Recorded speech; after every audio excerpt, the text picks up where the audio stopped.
James Ruzicka, you've come to the popcorn counter again in a tuxedo. I'm wearing my compression socks and a pair of gardening shorts and a T-shirt, and you're here in a tuxedo. What is happening? Well, clearly, Andres Lorente didn't get the email, so it's concert night. Oh, it's very important to wear a bow tie when you go out to the concerts. We went to the Albert Hall actually a few weeks ago, which is magnificent bit of Victorian architecture. Yeah. To hear Alice, my daughter, in a school choir concert, which was but it was like a school choir, but with like the London Philharmonic Orchestra. Ooh. But I'm in that vein now of wearing a tuxedo, just in case maybe we go to another concert.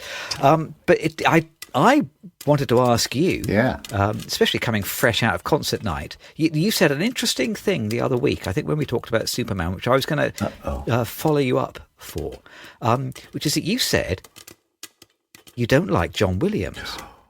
I was gobsmacked. It's one of those things that's never occurred to me that it's possible to not like John Williams. I felt a little bit like someone that's been brought up in a very religious household, and for the first time you meet someone who is an atheist, and they say, "I'm an atheist," and you think, oh, "My God, I didn't realise that was an option." Yeah, is that so? How come you don't like John Williams? Explain. I'm a narrative atheist now. That's good. I learned that from the Two Reel Cinema Club. First of all, I will say I'm quite. I never dress like you, but I go to a lot of concerts. I see you go to more concerts than me, in fact. Yeah. So I'm familiar with the genre. John Williams and Steven Spielberg, I think, are just a match made in heaven. Yep. I think I think his composition is not subtle, and I think Steven Spielberg is not subtle. So I find, like, as I do with Steven Spielberg's directorial style, doesn't always support the film because I think it either distracts us sometimes from it, or worse yet, I think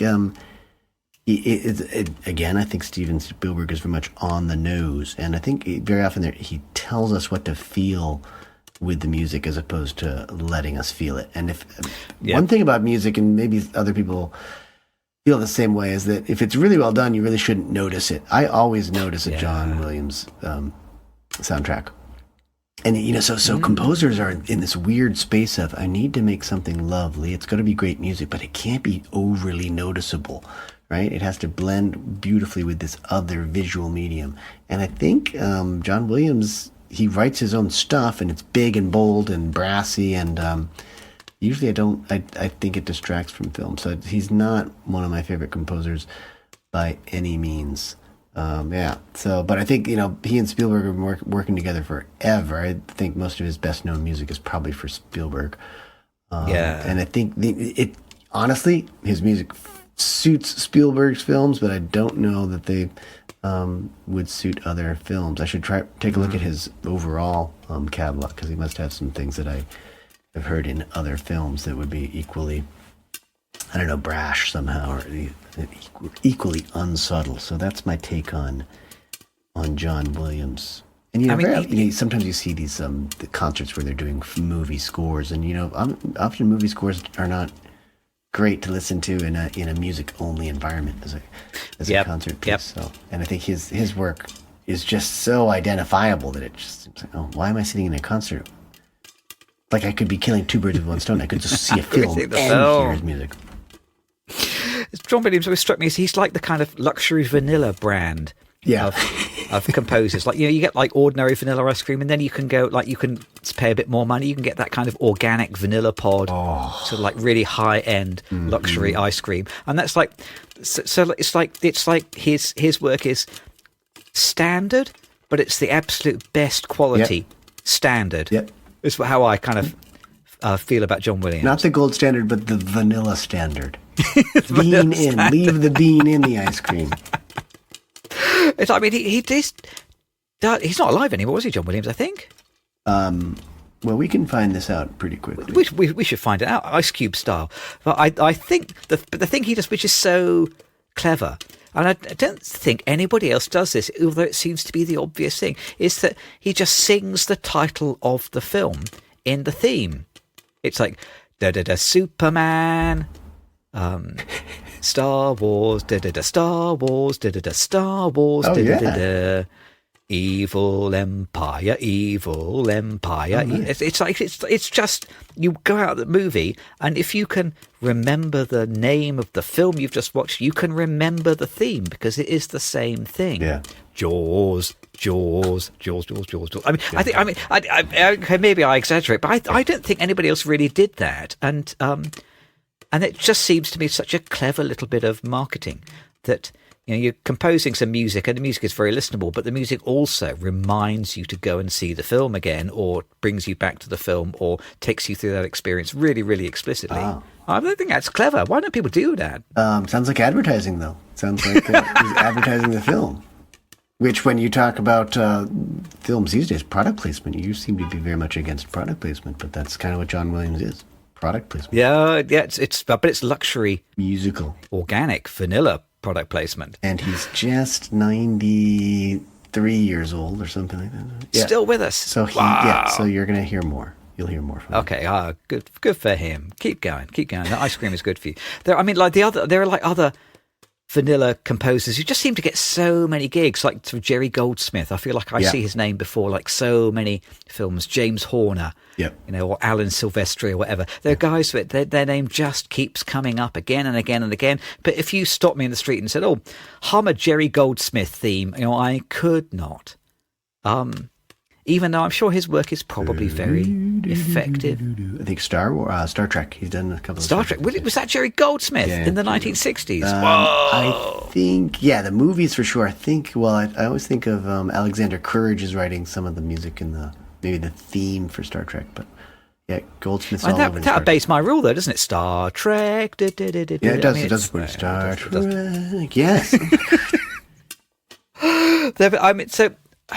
A lot, I think, a bit too much movie music is vanilla, and it shouldn't. And I agree that it shouldn't overwhelm the picture. Yeah, and it should. It works when you don't hear it, but nonetheless, there is value, I think, in coming up with a theme that you can sing as you leave the cinema. Yeah, and you can wake up with it on your brain, and it takes you back to that moment. I don't know. I think that's good.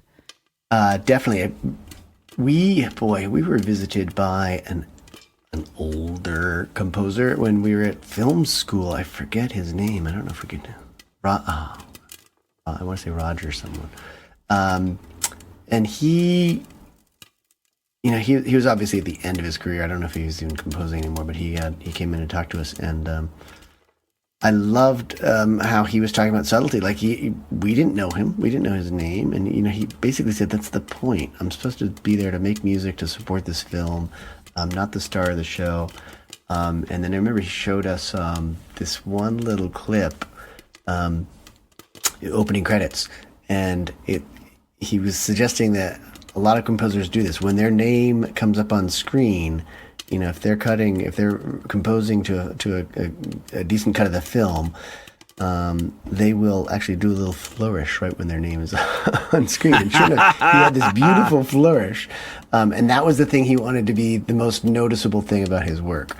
And otherwise, it should sort of just melt into the visual medium and support it without distracting the audience. And I loved that. And he had no problem with his station in life. He was not a well-known name like Mr. Gold Vanilla Standard John Williams, but he'd made a living doing it, and he wrote some beautiful music. And it was one of my favorite lectures at school because it was, film is just full of all these egomaniacs, and then to have this very, very humble older man come in and tell us like it was, and show some of the tricks. I just loved that lecture. I thought that was a great time. And you probably don't even remember it because, you're not supposed to remember it. I don't know. Do you remember this guy coming in? I'm going to dig up the name. But for me, I think like the greats are like Bernard Herrmann, who did so much of the Hitchcock films. He also did Taxi Driver, I just found out. Incredible career, yes. Like Psycho, and everyone. Do you know what his first soundtrack was? I don't. It's probably something long ago. 40? Oh, it was Citizen Kane. Oh, was it really? Yeah. Yes. Oh my God. I mean, that's an incredible career to start with Citizen Kane and sort of almost finish, I think, with Taxi Driver. Exactly. Yeah. I mean, that's the history of the Western cinematic canon. Yeah. All in your pocket. I mean, absolutely incredible. Yeah. For me, he's, I think, the gold standard.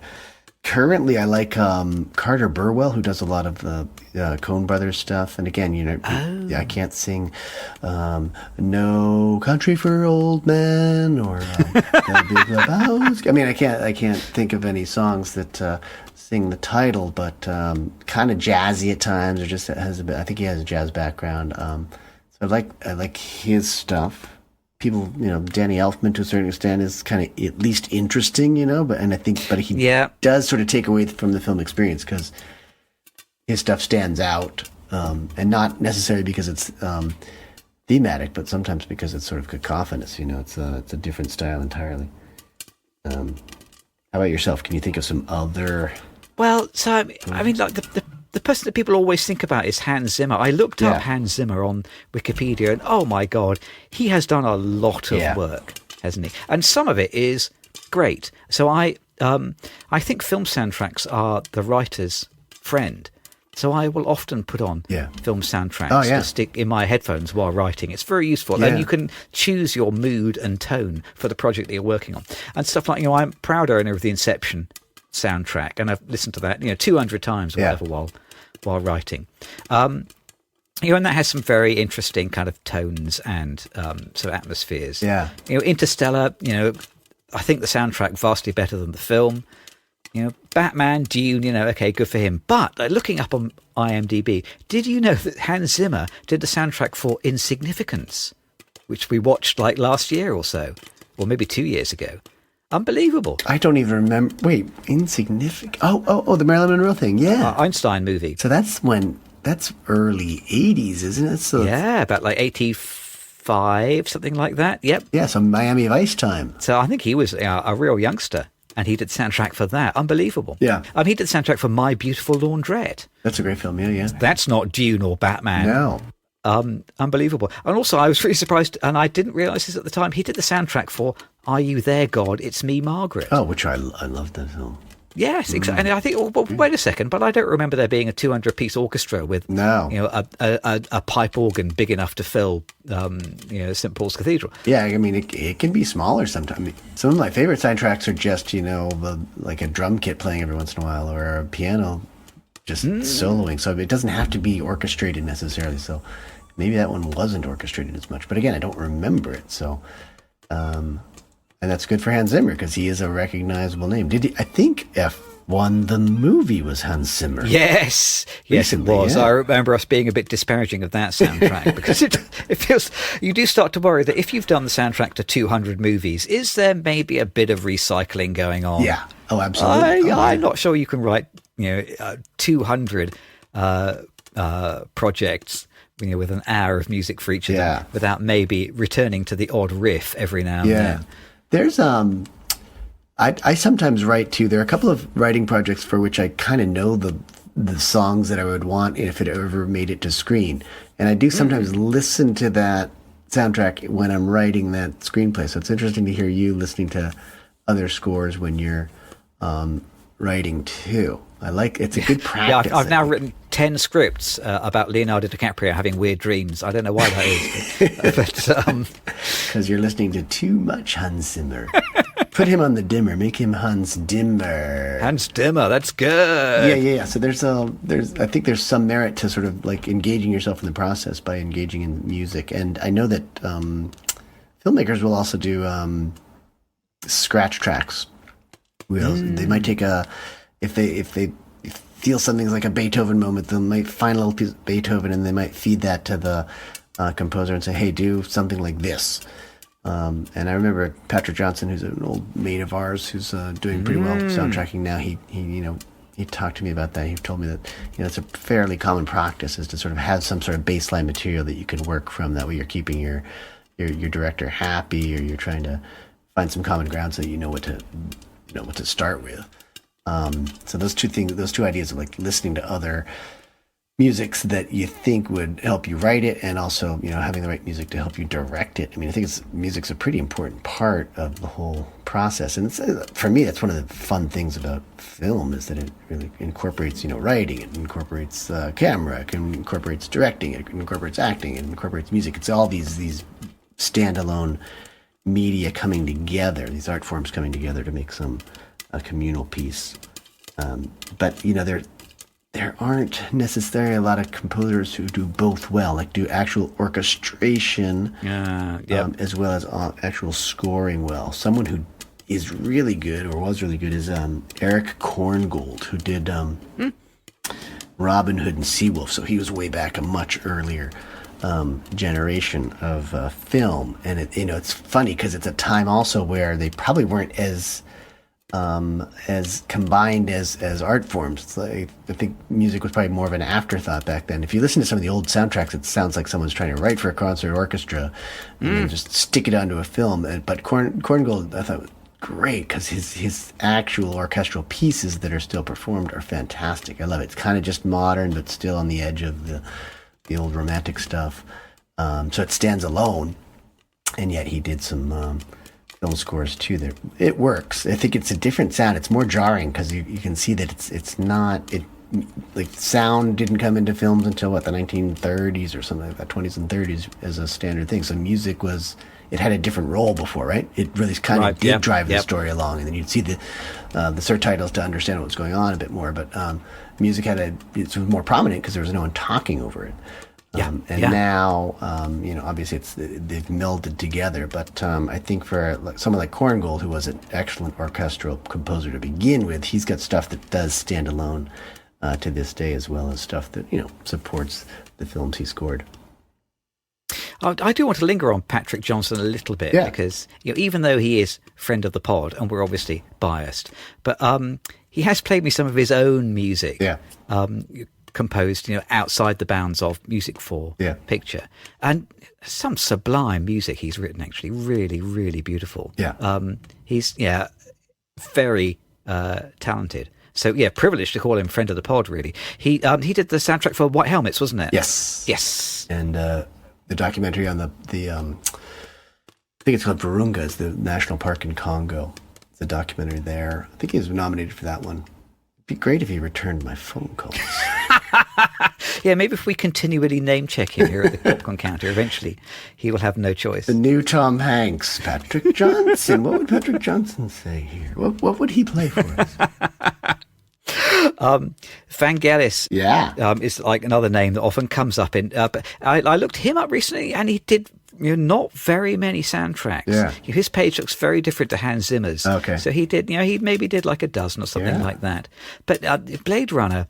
That's right. That soundtrack is a significant part of the success of the film, isn't it? Yeah. And things like in Chariots of Fire, I think the soundtrack is kind of the most memorable thing in the film. Which is that's a proper achievement. So it's really kind of stamping his artistic flair on the project.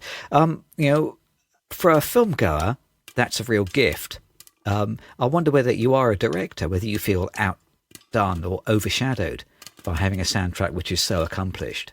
So I wonder whether maybe the reason he hasn't got dozens and dozens and dozens of credits is because the stuff that he has done is a bit too good, and then detracts from the qualities of the rest of the project. There's some fragile egos in the film industry, aren't there? There's another guy I really wanted to mention, who you will probably know more about than me, who is Gustavo Santaolalla. Santayana, yeah.